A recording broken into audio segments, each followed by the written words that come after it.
Now, working on a box of flies for the still waters, tying some just quilled. These are just a light ginger, or what we probably call more than anything like a tan midge type pattern. And this is a standard dressing. I'm using obviously some other dubbing at the front here, but other than that, a wee bit of hare's ear, a wee bit of rabbit or something at the front, something nice and soft. Works well with this fly. Hook choice up to yourself. I'm tying 10s, 12s, two main sizes for the still waters and the bigger lochs or lakes, depending where you are. Very simple to tie, very effective pattern this. Thread I'm going to be using, now you can change the thread, red, this is obviously black, fire orange, yellow, cahill, that type of colour. It will change the look of the fly, but this is just the standard one. And the most productive, I would say. It's quite simple. The hook is a 12, as I said. This is a competition heavyweight from Full and Mill.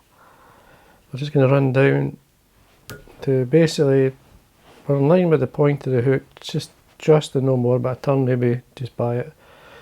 I'm going to use a very light, this is just an Indian, it's more lighter than you think. It's a ginger, it's a light ginger.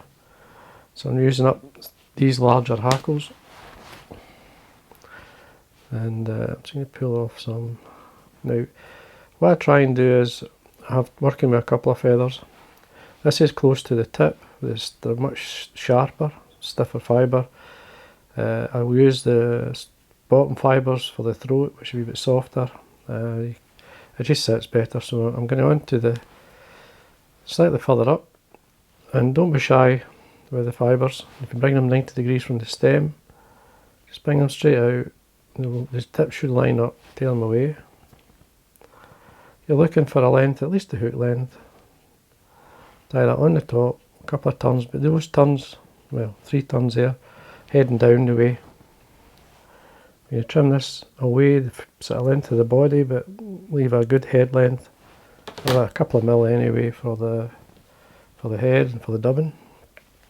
Now this is a peacock eye that I've stripped of the Hare using bleach.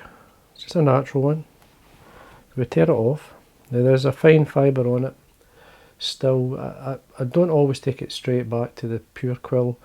I try and stop as quick as I can. The less it's in the bleach, the better. And then I just quickly run my nail through it if I want to remove it. It will remove quite easy, but I'm quite happy to leave some as well. So we've got the small burr, or what you want to call it, from the stem of the feather. I can basically catch that on. I wax my thread here and run my thread up. And then we stop it. So say you want a good couple of mil from the eye.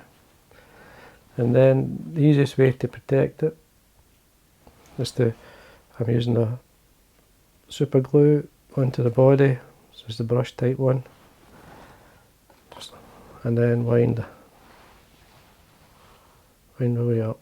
You can leave a slight space so you can see the black thread if you want to highlight it. But as long as it sticks the quill, we can do an extra turn than we need just to make sure we can tie it on. Trim away. So we go back to the softer fibre. I'll get 2 flies out here, I'll get either side easy.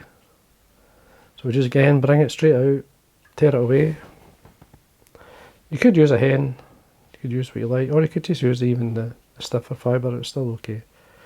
So you're looking for it can be as long or as short the fibre, it can be the length of the body, or slightly longer, it's up to yourself, it works. Now what I do is, I'm on this side of obviously the thread, I just bring it in, I hold it either side with my finger and thumb, and I pinch and loop up the way, 2 or 3 turns.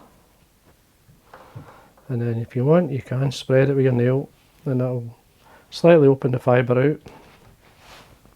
Come in, push the thread away with your finger, trim away, wax your thread, make sure it's secure. Now this is where you can either use, checking my throat here, goose bite, which is great, or if you've got jungle caught in this case, or just leave it. It'll still work without any without the goose pie, it'll still work without the jungle cock. But I have lots of split jungle cock eyes, so I'm going to use it as a, give the impression of wing buds. So I'm just going to lay it on the top. Just encourage that split down either side of the shank. 2 or 3 turns just to see how it sits, and don't be shy with it. I like it. It just works best. Now, so to make sure it's not going to pull out, the best thing to do is to come down, stop short of the eye, fold it back. Because we're going to tidy this up with some dubbing, so then we can cut away or break it. And this doesn't want to break, so what we do is just come in and trim away. Sometimes the eyes will tear off quite easy. But in this case it actually wanted to stay on. Now for the dubbing, I'm going to be using this blend here from Full and Wool. This is the Euro Nymph Flash in light Hare's ear in UV. Ideal kind of colour to go with this fly. You could use the darker one as well. So you don't need much. It's a lovely blend, you'll like this dubbing. Just lightly dub it onto a thread. I usually slide the thread towards the eye a wee bit and work up. Just tighten it when we need to. I try and not tighten it too much. The reason I like to come up as well is I like to come up and then come through with more dubbing to get a nice shape, stroke it back with my fingers and put thumbs in front. Just have a wee quick look, see what it's like. Now you can just lightly with the Velcro lift out some of the fibre. I like to lift some out, I like to use that as movement and colour into the dressing. And then I'm going to whip finish.